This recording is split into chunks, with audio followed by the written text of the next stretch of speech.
Good afternoon, everyone. While I'm quite overwhelmed with the kind of technological solutions presented by my fellow panelists from across the world, not just India, I'm equally grateful to each of you for exercising patience, for having me here as I stand between you and the lunch.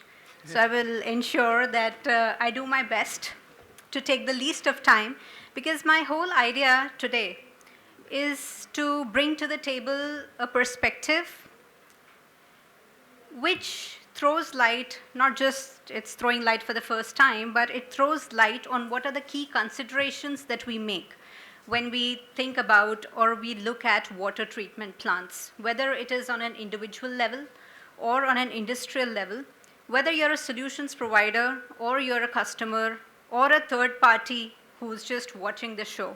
What are the key considerations that come over? So think of the ROs that we have at home. Maybe not wastewater, but yes, they are treating water in some or the other form. What is the first thing that comes to your mind, or what is the first consideration that you have as somebody proposes to you a solution for treating water at home, the drinking water at home? What is the first thing that comes to your mind?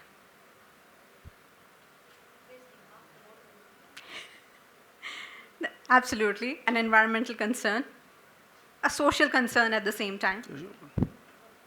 Some economic considerations.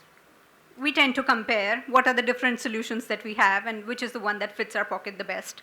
Fitting the pocket, certainly, whether we agree or not, in as much as we might say that the disposable income has gone pretty high nowadays, we still do have economic considerations when we take up solutions, whether it's about an environmental solution as such or to do with anything else. Think of the FD rates as well. They're going down, so our purchasing power increases. Certainly an important consideration. So coming to Sustainable Development Goal 6, talking about reducing pollution and ensuring clean supply of water. That's what we are looking at.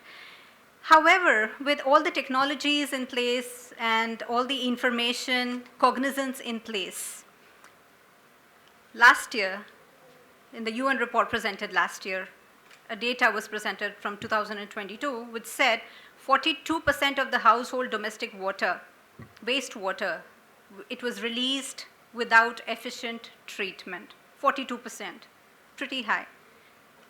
Industries are quite well taken care of. And why? Precisely because of the compliances.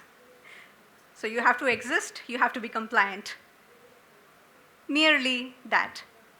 How many of the industries do really think of this as a concern, as a genuine concern on an individual level, on a social level, on a governance level?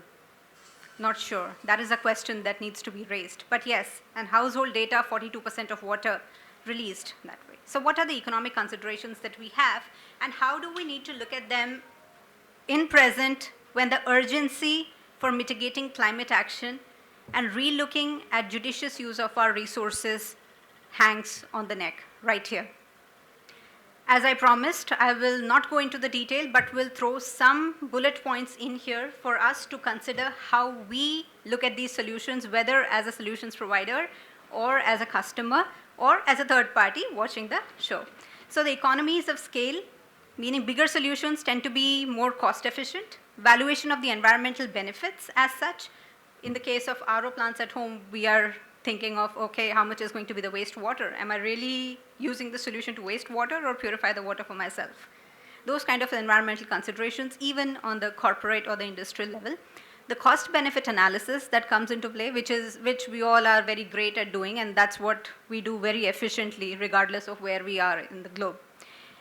Now, the most important point comes out of the energy consumption and climate change, because on one hand, we are introducing a solution to mitigate climate change, and on the other hand, it is having some consequences which are on the negative side with regard to climate change as well. Think of the technology for that matter, the ChatGPT and any of the generative models that we use, those LLMs. How much is the quantity or what is the volume of fresh water that they actually use in order to provide us a solution for a question that we just type unknowingly or unthinkingly probably? Okay, it's this side. resource recovery and circular economy in the sense, the technological choice and the economic trade-offs. So while we may be having the state-of-the-art technologies available to us, what eventually still makes sense is what is pocket-friendly. So an urge to the solutions providers and researchers to come up with eco-friendly, yes, but pocket-friendly technologies at the same time. Decentralization versus centralization of the systems depending on the use, whether it is for a community use or an industrial use, and the role of technology and innovation to that. So here were some of the points that I wanted us to rethink when we look at the solutions with regard to water, whether on an individual level or on a social level or an industrial level.